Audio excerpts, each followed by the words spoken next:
नमस्कार दोस्तों, आज हम बात करेंगे भानगढ़ के किले के बारे में कि आखिर क्या है भानगढ़ के किले का रहस्य। वीडियो में आगे बढ़ने से पहले प्लीज़ लाइक और सब्सक्राइब कीजिएगा हमारे चैनल के एंटरटेनमेंट को और बेल आइकन को दबाना ना भूलिएगा।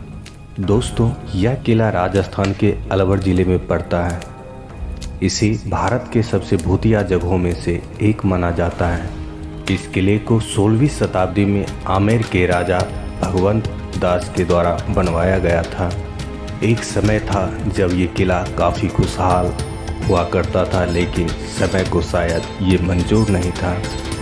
एक ऐसी अनहोनी जिसने भानगढ़ के किले से हर चीज़ छीन लिया और आज भी ये किला वीरान और सुनसान पड़ा है।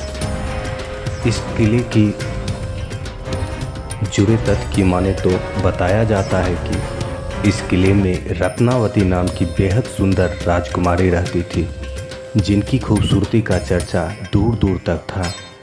एक समय की बात है जब राजकुमारी रत्नावती अपनी कुछ सहेलियों के साथ बाजार घूमने को जाती है और बाजार में कुछ सामान खरीदने के बाद वह एक इत्र के दुकान पर इत्र खरीदने को जाती है।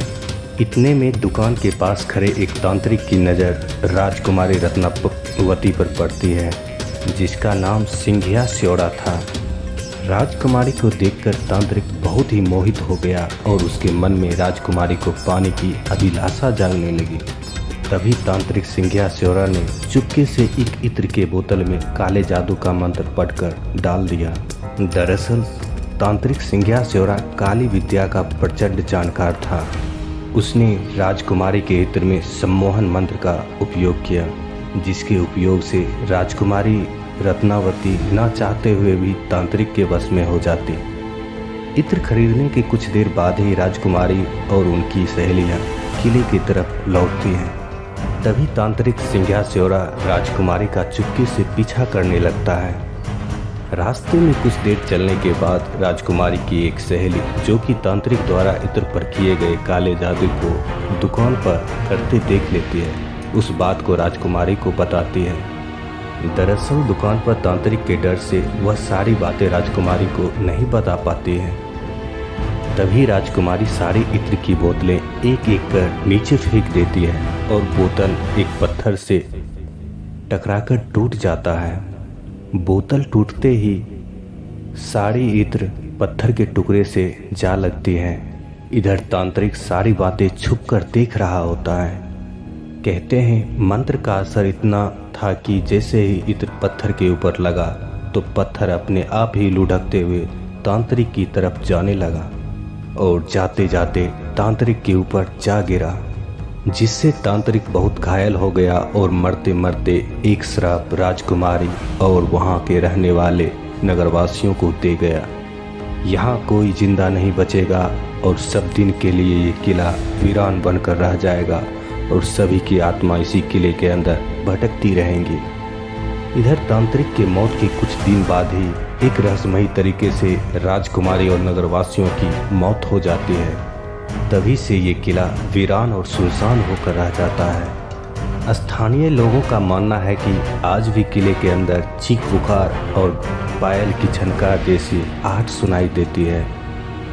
माना ये भी जाता है कि इस किले के अंदर रात भर कोई व्यक्ति अगर रुक जाए तो जिंदा लौटकर वापस नहीं आता।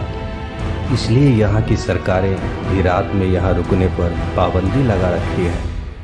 इसकी दूसरी कहानी की माने तो भानगढ़ और उसके पड़ोसी राज अजबगढ़ में एक बहुत बड़ा युद्ध छिड़ गया, जिसमें अजबगढ़ की सेना बहुत ही शक्तिशाली होने के कारण बहुत ही निर्मम तरीके से भानगढ़ के अंदर रहने वाले सभी नागरिक, स्त्री, पुरुष और बच्चे तक को मार दिया।